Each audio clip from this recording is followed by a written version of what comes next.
आप सभी का बहुत-बहुत नमस्कार। मैं हूँ आपके साथ रितिका पांडे, हमारी पूरी टीम की तरफ से न्यूज़ बसंत पंचमी की हार्दिक शुभकामनाएं और स्पेशल बुलेटिन देख रहे हैं। खबरों की शुरुआत कर रहे हैं जहां मध्य प्रदेश के बैतूल में विवादित जेल की जमीन पर बन रही एमराल्ड हाइट्स परियोजना को जिला प्रशासन द्वारा महज 10 घंटों माफी चाहेंगे। महज 10 दिनों में क्लीन चिट दिए जाने के बाद सियासी और सामाजिक तूफान खड़ा हो गया है। कलेक्टर की समीक्षा बैठक के बाद जारी प्रेस विज्ञप्ति में भू धनवंतीकरण और नीति और सैकड़ों पेड़ों की कटाई को पूरी तरीके से नियमानुसार बताया गया है। वही बात करें लेकिन कांग्रेस नेताओं, जागरूक युवाओं और शिकायतकर्ताओं ने जांच की निष्पक्षता पर सवाल उठाए हैं। वरिष्ठ पत्रकार सुनील पलेरिया ने प्रशासनिक खंडन को भ्रामक बताते हुए कहा है कि मामला 24 जनवरी को न्यायालय में विचाराधीन है। शिकायतकर्ता लक्ष्मी नारायण साहू ने भी आनन फानन में दी गई क्लीन चिट को संदेहास्पद बताया है। अब जिले की जनता की निगाहें शासन और भाजपा के नेतृत्व में अगले कदम पर टिकी हैं। बैतूल से कमलाकर तायवड़े की स्पेशल रिपोर्ट। देखिए, ये मेरे ख्याल से 2021-22 का मामला है, जब अमनदीप बैस कलेक्टर हुआ करते थे और उनके पिताजी शायद मध्य प्रदेश सेक्रेटरी थे। उस समय का ये मामला है और उस समय ही जब ये मतलब जेल की जमीन दी जा रही थी प्राइवेट हाथों में, उस समय कांग्रेस ने उसका विरोध किया था। मुझे याद है हेमंत वागदरे जिला कांग्रेस अध्यक्ष थे और उसको लेके हम लोगों ने विरोध भी किया था।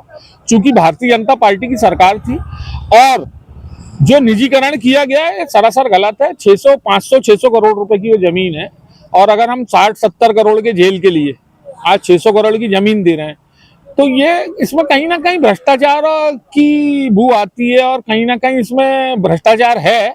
और मुझे खुशी है, मैंने परसों के दिन पेपर पढ़ा तो उसमें सुनील पलेरिया बैतूल की माटी के एक लाल ने उस मामले को अदालत तक ले जाने का काम किया। निश्चित ही इंसाफ देर से मिलेगा लेकिन कहीं ना कहीं इंसाफ होगा। जिस तरह से कलेक्टर साहब ने सोमवार को अपने चेंबर में 3 घंटे मंथन किया और 1 साल पुरानी शिकायतों को, जनवरी 2025 के शिकायतों को अचानक निराधार बता दिया, जबकि जनसुनवाई की वे शिकायतों पे आज तक जांच ही नहीं हुई है, वो सब पेंडिंग बता रही हैं। दूसरी बात ये है, कलेक्टर साहब एमराल्ड हेरिटेज को लेकर बहुत ही ज़्यादा संवेदनशील है। ऐसा लगता है कि वो सरकारी प्रोजेक्ट है, किसी ठेकेदार का नहीं है।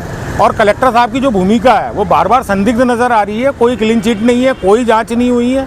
अगर जांच है तो कलेक्टर साहब जांच प्रतिवेदन सार्वजनिक करें, जो उन्होंने समीक्षा की उसके मिनट सार्वजनिक करें। कलेक्टर साहब कुछ नहीं कर रहे हैं। कलेक्टर साहब एमराल्ड हेरिटेज के एजेंट के तौर पर काम कर रहे हैं, वो अपनी कलेक्टरी नहीं कर रहे। अगर कोई कलेक्टर होता तो उसको एमराल्ड हेरिटेज के लिए इतना परेशान होने की ज़रूरत नहीं है। और उन्होंने एमराल्ड हेरिटेज को जो कॉलोनी विकास की अनुज्ञा दिलवाई है, वो सबसे बड़ा सवाल है। एक और उसकी जांच हो जाए तो दूध का दूध और पानी का पानी हो जाएगा। कॉलोनी विकास की अनुज्ञा, उनको कितनी ज़मीन वर्तमान में रजिस्ट्री की गई या ट्रांसफ़र की। ये खंडन भ्रामक है। अगस्त 2024 में लोक उपयोगी अदालत द्वारा नोटिस जारी किए गए थे, जिसकी प्रति मेरे पास है, प्रमाणित प्रति मेरे पास है। और उसके बाद से लगातार उसमें तारीखें बढ़ती आ रही हैं। आज तक जवाब नहीं दी गए, किसी भी अधिकारी द्वारा जवाब नहीं दिया गया है। और आगामी 24 जनवरी को उसकी पेशी तारीख है और वो नोटिस अभी स्टैंड है, चूंकि जवाब नहीं दिए गए हैं और तामीली हो चुकी है, सबको नोटिस प्राप्त हो गए। ये नोटिस की बात को ये भ्रामक जानकारी बता रहे हैं, इस तरह की ये झूठ बोल रहे हैं, गलत है। ये बिना तथ्यों के बात कर रहे हैं, ये गलत है। उसके बाद में भाई साहब, अब ये जो नोटिस वाली बात का खंडन जारी हुआ था, उसी के 2 दिन बाद ये जो जेल मामले को लेकर की गई शिकायतें थी, जिसमें विभिन्न बिंदु थे, इनको तत्काल पूरी क्लीन चिट निजी ठेकेदार को दे दी गई। क्या लग रहा है इस प्रकरण को लेकर? हाँ, प्रकरण में लिपापोती तो हो रही है, स्वाभाविक किसी को फायदा पहुंचाने के लिए ये सब किया जा रहा है और अपनी चमड़ी बचाने के लिए ये सब किया जा रहा है। क्या लगता है अब न्यायालय से न्याय मिलेगा? अब न्यायालय से देखते हैं न्यायालय क्या न्याय देता है। दमोह जिले के हटापना राजमार्ग पर स्थित गैसाबाद के व्याराम नदी पुल को क्षतिग्रस्त घोषित किए जाने के बाद पहले ही भारी वाहनों की आवाजाही प्रतिबंधित थी, जबकि छोटे वाहनों के लिए वैकल्पिक व्यवस्था की गई थी। लेकिन शुक्रवार को एमपीआरडीसी के टीम ने अचानक पुल पर भी सभी प्रकार के वाहनों का आवागमन बंद कर दिया, जिससे ग्रामीणों और व्यापारियों में भारी आक्रोश फैल गया। पुल बंद होने से नाराज व्यापारियों ने गैसाबाद बंद कर विरोध जताया। वहीं बड़ी संख्या में लोग सड़क पर बैठकर प्रदर्शन कर रहे हैं। स्थानीय लोगों का कहना है कि पिछले 6 महीनों से पुल बंद है और पास में नया पुल निर्माणाधीन होने के बावजूद काम में तेजी नहीं लाई गई है। यदि समय पर निर्माण होता तो क्षेत्रवासियों को इस परेशानी का सामना नहीं करना पड़ता। दमोह से विवेक सेन की स्पेशल रिपोर्ट।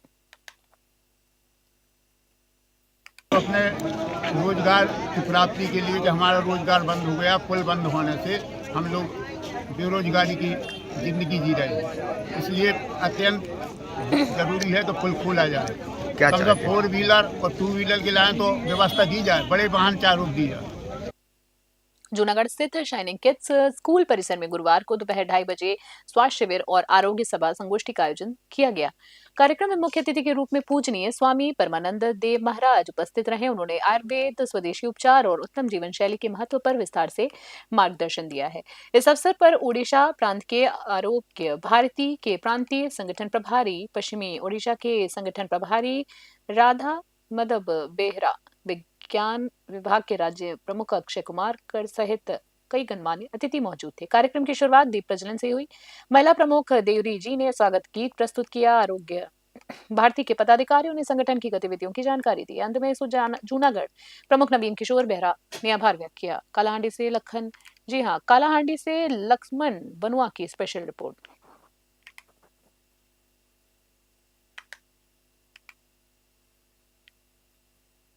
अगली खबर की बात करें, दमोह जिले के जबेरा बाईपास स्थित अंधा मोड़ एक बार फिर हादसे का गवाह बन गया है। जबलपुर स्टेट हाईवे पर शुक्रवार 2 ट्रक आमने सामने टकरा गए। देख सकते हैं आप, टक्कर इतनी ज्यादा जबरदस्त थी कि जबलपुर की ओर से आ रहे ट्रक का चालक केबिन में फंस गया। सूचना मिलते ही ग्रामीण और पुलिस ने मौके पर पहुंचकर राहत काम शुरू किया। जेसीबी मशीन की मदद से केबिन काटकर चालक को सुरक्षित बाहर निकाला गया। गनीमत की बात रही और उसे जबेरा सामुदायिक स्वास्थ्य केंद्र में भर्ती कराया गया। हादसे के कुछ समय तक यातायात बाधित हुआ। चौंकाने वाली बात यह है कि बीते 1 महीने में इस तरह के और इस अंधे मोड़ पर यह तीसरी बड़ी दुर्घटना है। ग्रामीणों ने यहाँ तुरंत सुरक्षा उपाय करने की मांग की। दमोह से विवेक सेन की स्पेशल रिपोर्ट।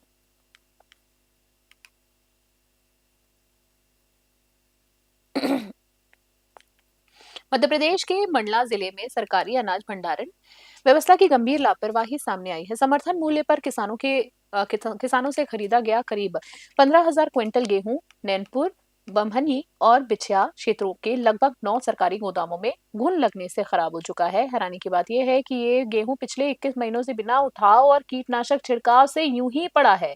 देखिए विजुअल में बदहालत, जहां अनुमान है कि बाजार मूल्य और भंडारण लागत मिलाकर सरकार को 50 करोड़ रुपए से अधिक का नुकसान हो सकता है।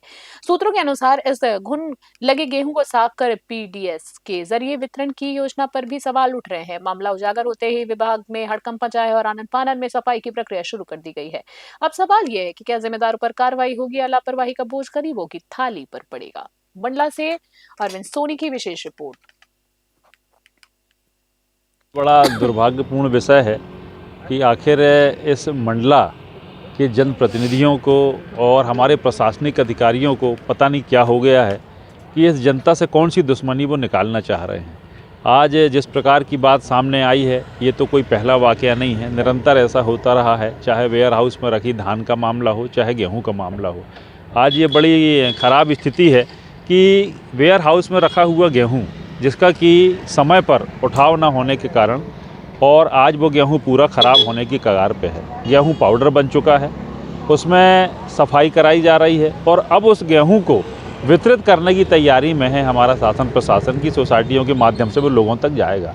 आप और हम सभी जानते हैं कृषि प्रधान देश है, हमारा जिला कृषि पे आधारित है।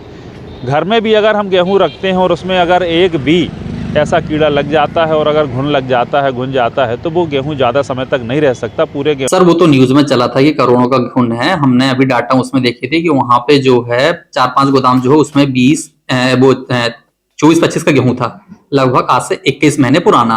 तो गोदामों में भंडारण था। पहले हमारे पास जो था लगभग 50,000 एमटी था, जो कि कुछ पीडीएस में चला गया, कुछ दूसरे जिला चला गया। जो लास्ट का जो थोड़ा बहुत बचा है उसमें जो स्टॉक भंडारण था उसमें हल्का फुल्का बाहर की लेयर में आटा फॉर्मेशन हुआ है, सड़ा कहीं का भी नहीं है। अभी वर्तमान में वहां पे जो जेबीएस गोदाम में भंडारण है उसका जेबीएस गोदाम मालिक खुद उनके खर्चे पे सेग्रीगेशन साफ करवा रहे हैं, जिसका खर्चा खुद गोदाम वाले का होगा और जो आटा जो उड़ेगा उसका वहन भी गोदाम संचालक ही करेंगे। और जो सरकारी गोदाम का जो है उसमें ब्रांच मैनेजर करवा रहे हैं उससे साफ सफाई, उसका शासन के द्वारा वेयर हाउसिंग से आया उसका पैसे, तो उसका सेग्रीगेशन हो रहा है। सर कितना गेहूं था सर, और कौन कौन से ऐसे वेयर हाउस है बुमनी और नैनपुर का भी था, तो सर ऐसे कौन कौन से वेयर हाउस है जहाँ पर ऐसी अनियमितताएं पाई गई, ऐसे गेहूं मिले? जैसे गोदाम की लिस्ट तो इसमें मैंने उस दिन बताया था आपको, 5-6 गोदाम वहां के हैं। एक बमनी बुरहानपुर के पीएम श्री केंद्रीय विद्यालय में 23 जनवरी को 2026 को पराक्रम दिवस हर्षोल्लास के साथ मनाया गया। इस अवसर पर विद्यालय द्वारा ऑपरेशन से दूर पर आधारित जिला स्तरीय प्रश्नोत्तरी प्रतियोगिता का आयोजन भी किया गया। प्रतियोगिता में पीएम श्री केंद्रीय विद्यालय बुरहानपुर, केंद्रीय विद्यालय नीपानगर, Jawahar Navodaya Vidyalaya Loni, EMRS Satpayri, Nehru Montessori senior secondary school और बुरहानपुर पब्लिक स्कूल के लगभग 100 विद्यार्थियों ने भाग लिया। इसका उद्देश्य देशभक्ति, भारतीय सेना के शौर्य और पराक्रम के प्रति जागरूकता को बढ़ाना था। सफल विद्यार्थियों को प्राचार्य द्वारा पुरस्कार और प्रमाण पत्र प्रदान किए गए। कार्यक्रम का संचालन प्रतीक्षा ने किया है। जी हाँ, आपको बता दें, प्रतियोगिता के बाद विद्यालय प्रबंधन समिति की बैठक सृजन वर्मा IAS मुख्य कार्यपालन अधिकारी बुरहानपुर की अध्यक्षता में हुई, जहां उन्हें हरित पौधा भेंट कर उनका स्वागत किया गया। कार्यक्रम का समापन नेताजी सुभाष चंद्र बोस के फोटो पर माल्यार्पण के साथ किया गया। बुरहानपुर से विनोद कुमार की स्पेशल रिपोर्ट। मध्य प्रदेश दाशयन और औद्योगिक खाद्य प्रसंस्करण विभाग के तत्वाधान में भोपाल में आयोजित पुष्प महोत्सव में गुना के किसान भी भाग लेंगे। देख सकते हैं खूबसूरती विजुअल में, जहां पर औद्योगिक विकास, जी हाँ, उद्यानिकी विकास और विभाग के अधिकारी के PCS किरार ने बताया है कि 30 और 31 जनवरी को भोपाल के गुलाब गार्डन में यह महोत्सव आयोजित किया जा रहा है, जिसमें मुख्यमंत्री डॉक्टर मोहन यादव भी शामिल होंगे। इस कार्यक्रम में किसानों के पुष्प और अन्य सजावटी पौधों की प्रदर्शनी लगाई जाएगी और विजेता किसानों को पुरस्कार भी दिए जाएंगे। गुना के पाली हाउसों में गुलाब उत्पादन करने वाले किसान भी इस प्रदर्शनी में हिस्सा लेंगे। विभाग ने अधिक से अधिक किसानों से सहभागिता की अपील की है। जो किसान भोपाल नहीं आ सकते, वे औद्योगिकी विभाग से संपर्क कर अपने नाम से उत्पादन महोत्सव में शामिल करवा सकते हैं, ताकि उन्हें भी पुरस्कार मिल सके। गुना से विनोद सोनी की स्पेशल रिपोर्ट।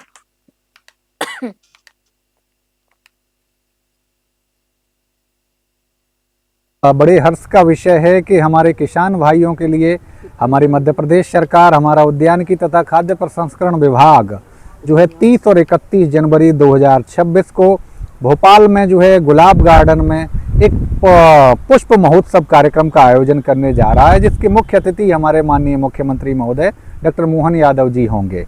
इस कार्यक्रम में हम अपने गुना जिले के विभिन्न पॉली हाउस के गुलाब, खुले खेतों में जो गुलाब की खेती किसान करते हैं और अन्य पुष्प जो उगाते हैं, इसके अलावा शोभायमान कुछ पौधे हो गए, बहुत सारी संस्थाएं अच्छे जो है पौधे अपने यहाँ पर तैयार करती हैं, फूल तैयार करती हैं। उन सभी से आग्रह है कि अपने अपने उत्पादों के जो सैंपल हैं उन्हें लेकर भोपाल अवश्य जाएं। 30 तारीख को सुबह अपना पंजीयन कराएं।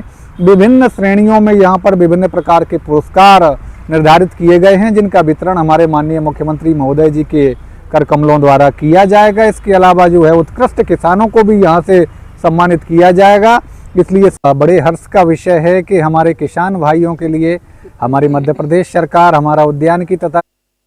अगली खबर की बात करें। बसंत पंचमी के अवसर पर शुक्रवार को PG कॉलेज में छात्र छात्राओं और महाविद्यालयों के स्टाफ ने मिलकर ज्ञान की देवी मां सरस्वती की पूजा अर्चना कर बसंत पंचमी को पर्व मनाया है।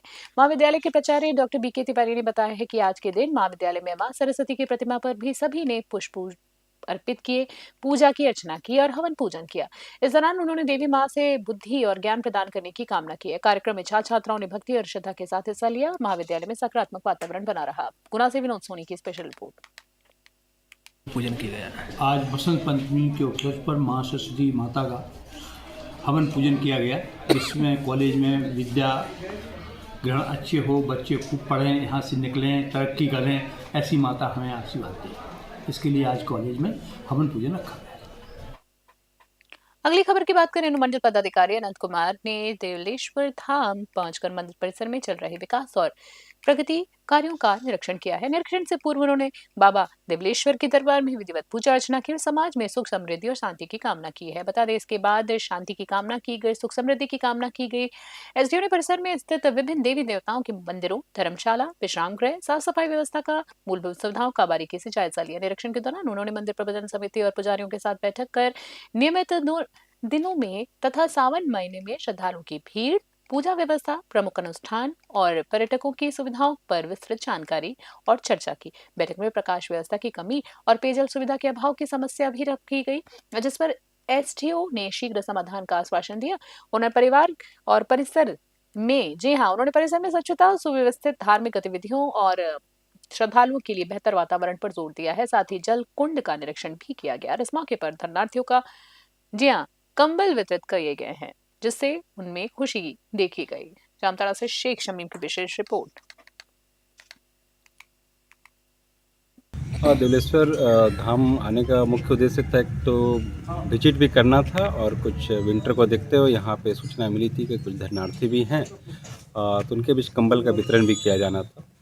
इस उद्देश्य से हम आए थे और आने के बाद काफ़ी शांति लग रहा है, परिसर काफ़ी अच्छा है और यहाँ पे जो मंदिर की कमेटी हैं कि जितने भी सदस्य हैं जिनसे भी हमारे बातें हुई है, काफ़ी इन्होंने इस मंदिर के बारे में भी बताया है। तो हमने भी अपनी सुझाव का रखा, अपनी बातों का रखा है कि मंदिर परिसर में और क्या क्या चीज़ें होनी चाहिए ताकि जो भी श्रद्धालु आएँ तो उनको वो व्यवस्थाएं मिले, और चाहे पेयजल की बात हो, चाहे प्रकाश की व्यवस्था हो, चाहे यहाँ पे अपने जो भक्ति से रिलेटेड यहाँ पे लाउड स्पीकर या जो आरती के लिए जो यहाँ पे चाहिए माइक की व्यवस्था हो, तो इन सभी चीज़ों पे हम लोगों ने बात किया है। चाहे डस्टबिन। अगली खबर की बात करें, जामताड़ा नगर निकाय चुनाव को लेकर सियासी पारा लगातार चढ़ता जा रहा है। सरस्वती पूजा के दौरान और इस पावन मौके पर चुनावी मैदान में एक बड़ी एंट्री ने माहौल को पूरी तरीके से गरमा दिया।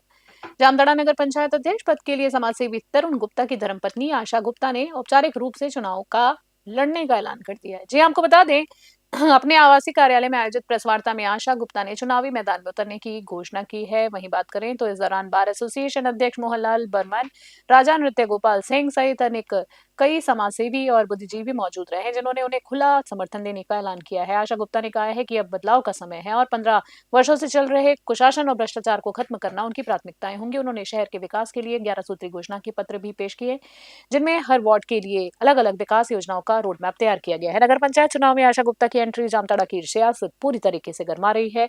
जी हाँ, और गरमा गई और अब जनता के फैसले का इंतजार है और बदलाव पर मुहर लगती जा रही है। जामताड़ा से शेख शमीम की रिपोर्ट। खास बुलेटिन में तय बने रहे न्यूज़ 20 फिलहाल के लिए नमस्कार, जय हिंद, जय भारत।